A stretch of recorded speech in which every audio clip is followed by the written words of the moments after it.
It was pretty good. It was pretty good. I liked it. I enjoyed it. I'm just really focused on the end. Skylar, the end of the episode. Skylar said, someone has to protect this family from the man who protects this family. And I just think that's going to be the new energy going forward.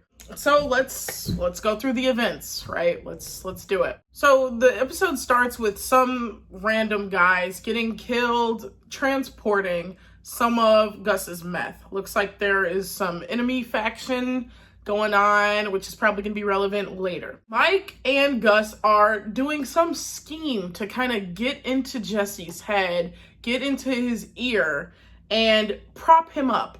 And it's working because no one was ever nice to Jesse. No one's ever been nice to him. So, of course, the instant people are nice to him, like, sure, Walt cares for him, but Walt isn't nice to him. People need to hear nice things to feel good about themselves, to feel like they matter, like they're making a difference. The only good thing I can remember Walt ever saying to Jesse was, your meth is as good as mine. Something like that. That was like probably one good thing he said. Now he's done a lot of good actions, followed by some pretty horrible ones, like the Jane thing. For every good thing Walt has done for Jesse, there's an equally as terrifying, horrible thing he's done for him. Or he got him in the situation to need that good deed from Walt in the first place.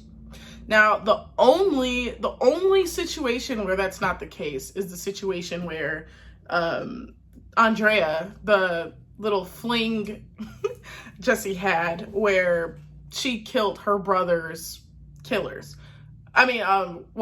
Jesse wanted to kill her brother's killers.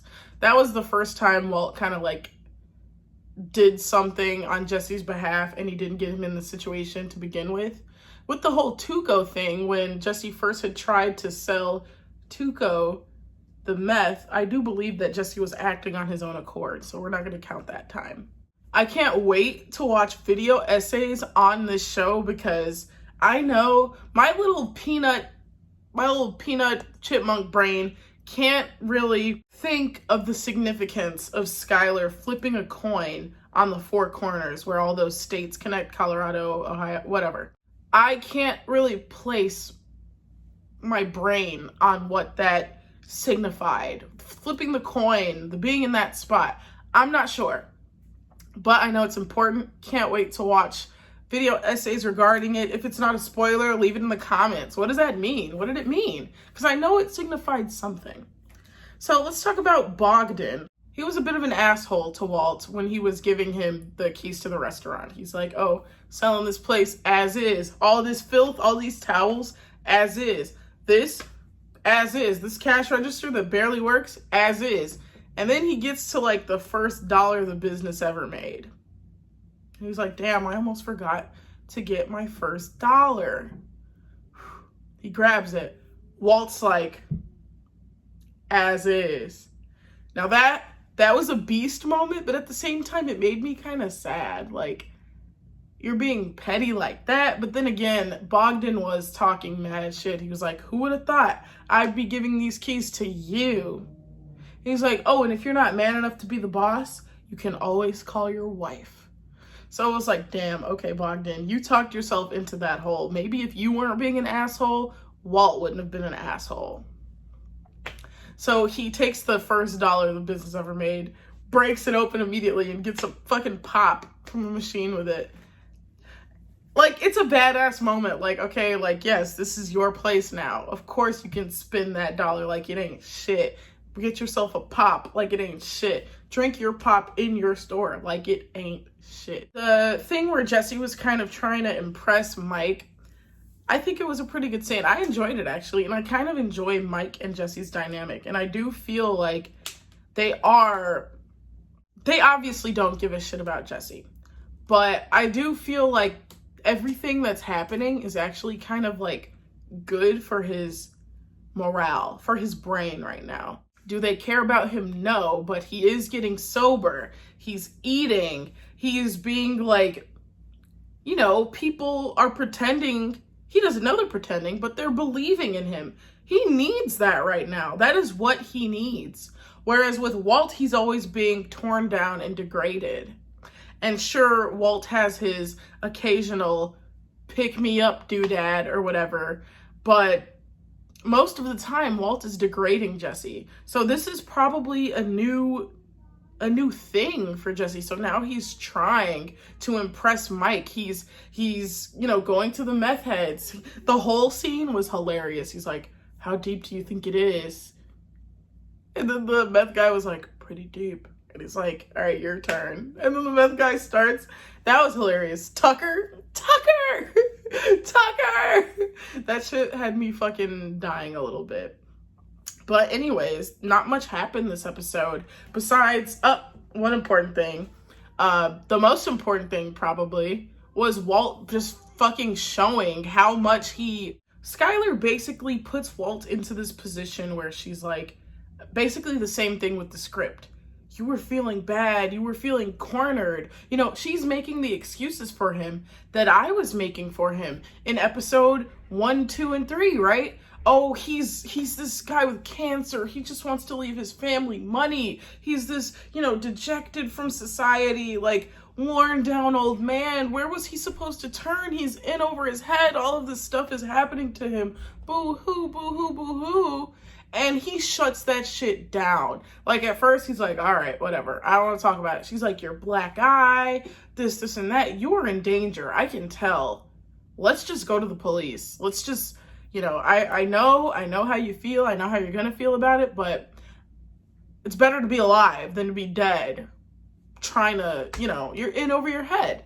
And he's like, actually, I'm not. I know exactly what's happening here. The fact that he has such good meth has gone straight to his head. Like, he's like, I am the best chef in the world. There is a business with the amount of GDP to freaking whatever. So whatever, who cares? He's like, I am not in danger. I am the danger. He's like, somebody answers the door and gets shot. I'm not the guy who gets shot, Skylar. I'm the one who knocks. And I was like, this guy is losing. First of all, he's losing his mind. Second of all, he's scaring the maidens. The maidens are scared. The maidens are gone. Like, he really wanted to be heard in that moment. He really wanted to be a macho man. He wanted to be heard and he wanted to be felt. I am not in a corner. I'm the one doing the cornering. I am completely in control here, which he's not. You can be honest, Walt. Gus has your days numbered. Walt, and then he feels bad for saying it. Look, I was exaggerating, whatever. Like, come on, bro. And then Walt confronts Jesse, which just puts a bigger rift into the relationship. He's like, you really think like they would get you? Like, you really think it's you they want? No, they're doing this to affect me. And Jesse's like, fuck you. Because they're making Jesse feel special. And so when someone's making you feel special, if you don't got trauma like that, you don't automatically assume, okay, maybe they have an ulterior motive. It's like, damn, okay, you're appreciating my worth. You see me for like the good shit I can do. Okay, like, nice. Excellent. Awesome. Walt, if anything, Walt is making the divide worse. A divide is a divide, but Walt is really falling into line. Like, it almost feels like Gus probably predicted that Walt would fall right into the trap. Why would they pick you? What do you think you have? Like, what do you think it is about you that they want? No, it's not about you. It's about me. They wanted Walt to say that, and he did. He fell perfectly into the plan. Gus is like always 12 steps ahead, and it looks like he's getting Jesse away from him. And maybe it was some foreshadowing that Jesse was the one who killed Gale. And Skylar's like, did the guy who killed that Gale guy, do you think he'd want to kill you next? Well, it's like, I seriously doubt it. So we'll see.